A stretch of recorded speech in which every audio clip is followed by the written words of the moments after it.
Hi, బాగున్నారా?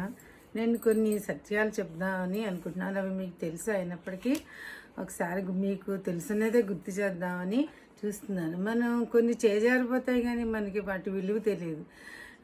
ఏంటంటే ముఖ్యంగా సమయం గడిచిపోయిన ఒక్క క్షణం కూడా మనకి తిరిగి రాదు. సరేలే తర్వాత చేద్దాంలే అనుకుంటే మనకు కుదరదు అనమాట. ఆ సమయం మళ్ళీ అయ్యో ఇందాక చేసేవలసిందే అనిపిస్తుంది. అదే విధంగా ఏంటంటే మనం ఒకళ్ళు ఏదైనా అన్నాం అనుకోండి గమ్ముని బాధపడేలాగా, ఆ తర్వాత బాధపడతాం, అయ్యో వాళ్ళని అనకుండా ఉండవలసిందే, మనం అలాగా తప్పు కదా అలా అన్నాము అని చెప్పి మనకి బాధపడతాం. అందుకని చెప్పేసి మనం సమయం విలువ తెలుసుకోవాలి, మాట విలువ మనం ముందు అసలు మనం ఇలా అంటున్నాం, ఏం జరుగుతుందో ఏంటి, అది నిజమేనా కాదా మనం విన్నదని తెలుసుకుని మాట్లాడాలి. అలాగే కొన్ని సత్యాలు అన్నమాట ఇవి, అవి మీకు చెప్తున్నాను. బడికి వెళ్ళడం మొదలయ్యాక తెలిసింది ఆటల విలువ. అప్పటిదాకా ఆటల విలువ ఏంటో తెలియదు.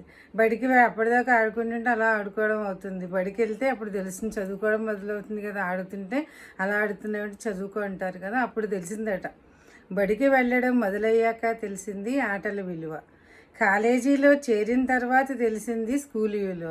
స్కూల్లో ఎలా ఉంటుంది, ఆడింది పాట పాడింది పాట ఉంటుంది. టీచర్స్ కూడా ఏంటి చిన్నపిల్లల పాపం అని చెప్పి వాళ్ళని అలా వదిలేస్తారనమాట. కానీ కాలేజీలోకి వెళ్ళాక స్ట్రిక్ట్గా ఉంటుంది, చదువు ఎక్కువ అవుతుంది. ఇంకా టీచర్లు చెప్పకపోయినా కానీ మనమే చదువుకోవాలి అనుకుంటారు. అప్పుడు తెలిసి వచ్చింది స్కూల్ విలువ. కాలేజీలో చేరిన తర్వాత తెలిసింది స్కూల్ విలువ. ఉద్యోగానికి వెళ్ళిన తర్వాత తెలిసింది చదువు విలువ. మనం చదువుకుని హాయిగా చక్కగా ఏ గొడవలు లేకుండా ప్రశాంతంగా చదువుకునే వాళ్ళం కదా, ఏ బాధ్యతలు లేకుండా అని ఎప్పుడు తెలిసింది, ఉద్యోగానికి వెళ్ళిన తర్వాత తెలిసింది. పదవి విరమణ చేశాక తెలిసింది ఉద్యోగం విలువ.